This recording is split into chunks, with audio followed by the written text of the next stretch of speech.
اور جی ایران کا نیا فوجی ڈاکٹرائن سامنے آ گیا ہے، اور وہ کیا ہے اس پر بات کرتے ہیں۔ ایرانی فوج کو دشمن کی سرزمین پر حملوں کی صلاحیت حاصل کرنے کا حکم مل گیا ہے۔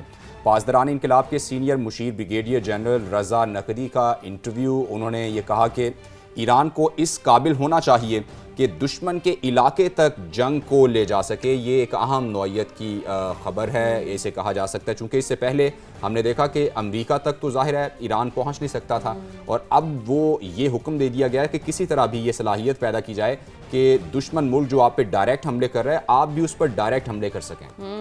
آپ دیکھیں نا، پاسداران انقلاب نے کہا ہے کہ وہ اس صلاحیت کو حاصل کرے۔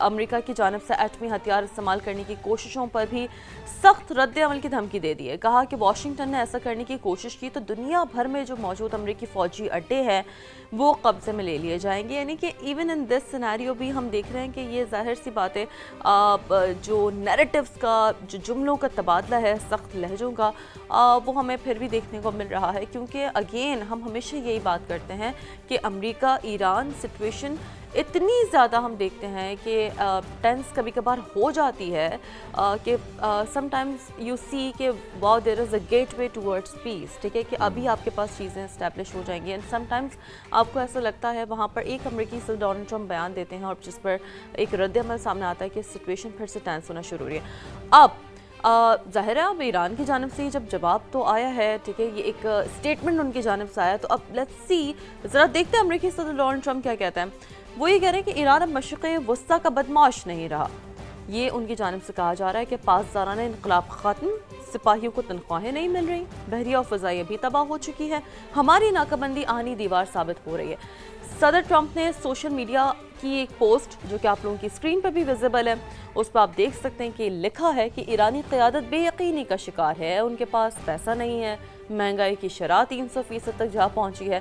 اب یہ جو صورتحال ہے وہ مزید خراب ہوگی، اور امریکی صدر نے ایک بار پھر جو آبنہ ہرمز پر مکمل کنٹرول ہے اس کا انہوں نے دعویٰ بھی کر دیا ہے کہ وی اون اٹ، ہمارے پاس تو پورا اس کا کنٹرول حاصل ہے۔ جب سے یہ جنگ چل رہی ہے مسلسل ایک دوسرے پر بیان بازی ہو رہی ہے، اور چونکہ جیسے ہم بار بار یہ کہتے ہیں ڈیجیٹل ورلڈ ہے، نیریٹو کی جنگ ہے، تو جہاں میدان جنگ میں جو فوجیں برسر پیکار ہوتی ہیں، وہاں پر آج دنیا کو اپنا نیریٹو بتانا اور اپنے نیریٹو پر قائل کرنا وہ بہت زیادہ ضروری ہو گیا۔ تو امریکی صدر پہلے دن سے، چونکہ یہ جو جنگ شروع کی گئی تھی ان کال فار ایک جنگ تھی، اور پوری دنیا یہ کہہ رہی تھی کہ یہ جنگ نہیں ہونی چاہیے، اور امریکی صدر پر یہ پورا بار تھا کہ وہ دنیا کو قائل کریں کہ وہ یہ جنگ میں جانے کے حق بجانب تھے، لیکن ابھی تک وہ ایسا کر نہیں سکے، ابھی تک دنیا ان کے ساتھ کھڑی نہیں ہے اس معاملے پر، لیکن وہ مسلسل اپنی جو بیان بازی ہے اس سے دنیا کو یہ بتا رہے ہیں کہ وہ جنگ بھی جیت چکے ہیں، ایران کو مفلوج کر دیا گیا ہے، ایران کی بحریہ، فضائیہ اور انہوں نے بری فوج کو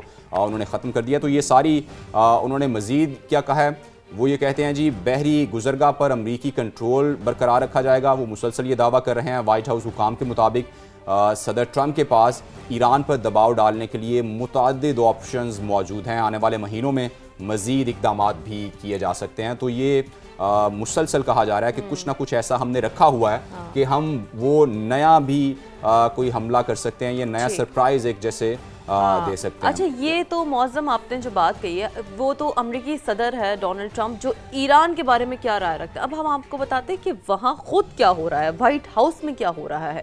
وائٹ ہاؤس میں بہت بڑی تبدیلی آئی ہے۔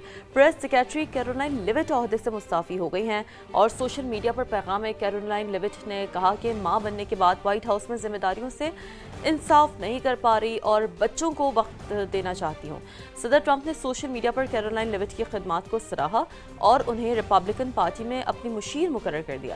صدر ٹرمپ کے مطابق کیرولائن اس ماہ کے آخر تک اپنی ذمہ داریاں نبھاتی رہیں گی، and I just want to remind کہ ہمیں یاد ہوگا کہ کیرولائن نے میٹرنٹی لیوز بھی لی تھی، and she was blessed with a baby. تو یہ ایک تسلسل چل رہا تھا، جس کے بعد obviously might be she now realise کہ اب وہ تھوڑا مشکل ہو رہا ہے مدرہڈ کے ساتھ، اینڈ دین پھر امریکی صدر ڈونلڈ ٹرمپ نے انہیں مشیر رکھ لیا ہے۔ اب چلیں جی، یہ تو ہو گئی وائٹ ہاؤس میں تبدیلی کی بات۔ اس سے پہلے ہم نے بات کر لی کہ جی اوور آل سچویشن کیا ہے، تو سچویشن تو امریکہ ایران کی ابھی بھی کوئی ٹینس ہے، اور جب بھی ایسا ہوتا ہے تو پھر ہم دیکھتے ہیں کہ ایک کام ضرور ہوتا ہے، کہ پیٹرولیم مصنوعات کی قیمتیں جو ہیں وہ فلکچویٹ کر رہی ہیں، مسلسل کر رہی ہیں اور انٹرنیشنلی کر رہی ہیں، اور جس کا دباؤ یا پھر کچھ تھوڑا بہت فائدہ پاکستان کو بھی ہوتا ہے. تو حکومت نے ایک دن کے لیے، یعنی ابھی بتا رہا ہوں جتنا تھوڑا سا فائدہ ہوا ہے آپ اسے فائدہ کہہ سکتے ہیں. دیکھیں میں نے اسی لیے تھوڑا سا لفظ یوز کر دیا کہ کہیں نہ کہیں نقصان زیادہ ہوتا ہے لیکن فائدہ تھوڑا سا چننا سا جسے کہتے ہیں نا وہ ہو جاتا ہے. اسی لیے 54 پیسے ہی فی لیٹر سستا ہوا ہے، چننا سا فائدہ. یس بالکل. تو اسی طرح جو پیٹرول کی قیمت ہے وہ 94 پیسے اس میں کمی کی گئی. دیکھیں فائدہ کچھ نہ کچھ تو ہوا ہے. 94 پیسے کمی ہوئی ہے. 13 اگست کے لیے یعنی آج کے لیے جاری اوگرا نوٹیفیکیشن کے مطابق پیٹرول کی نئی قیمت جو ہے وہ 324 روپے 98 پیسے فی لیٹر ہے اور ہائی سپیڈ ڈیزل کی نئی قیمت 382 روپے 79 پیسے فی لیٹر ہو گئی ہے. جی اب آپ دیکھیں نا کہ ہم بعض اوقات اس کو یہ کہتے ہیں کہ ایک گلاس جب ہاف فلڈ ہونا تو آپ دیکھیں کہ اگر آپ کو ریلیف کی توقع رکھنی ہے، اگر آپ کو پازیٹیو رہنا، آپ یہ دیکھیں کہ آدھا گلاس تو شکر ہے فل ہے، ٹھیک ہے. لیکن یہاں تو اس پیٹرولیم مصنوعات میں تو آپ یہ بھی نہیں دیکھ سکتے کہ آدھا گلاس فل ہے، کیونکہ 54 روپے تو 54 پیسے کہیں نہیں ایگزسٹ کرتے ہیں. بٹ اینی ویز وی ہوپ کہ انشاءاللہ تعالی عالمی مارکیٹ میں کچھ تیل کی قیمتیں اس طرح سے کم ہوں کہ ہم انشاءاللہ آپ لوگوں کے لیے کچھ اچھی خبریں بھی پیٹرولیم مصنوعات سے متعلق اناؤنس کر سکیں. اچھا یہ تو ہو گئی کہ جی مشرق وسطیٰ کی کیا صورتحال ہے، اوورآل معاملات کہاں جا رہے ہیں ہم نے دیکھا. اب آگے بڑھتے ہیں اور اب آپ کو بتائیں کہ میر رضا کیس میں ایک اور اہم پیش رفت سامنے آئی ہے جہاں ڈیجیٹل شواہد NCCIA کے حوالے کر دیے گئے ہیں اور ان میں میر رضا کے موبائل فونز اور جو ڈیجیٹل واچ ہے وہ شامل ہے. دونوں کا جو فورنزک بھی NCCIA کرے گا. تفتیشی ذرائع نے موبائل اور واچ سے ملنے والا جو ڈیٹا ہے وہ تفتیش میں بہت ہی امپورٹنٹ قرار دیا ہے، کیونکہ آپ کو یاد ہوگا کہ کچھ کالز بھی اس کے سامنے آئی تھیں. صحیح ہے.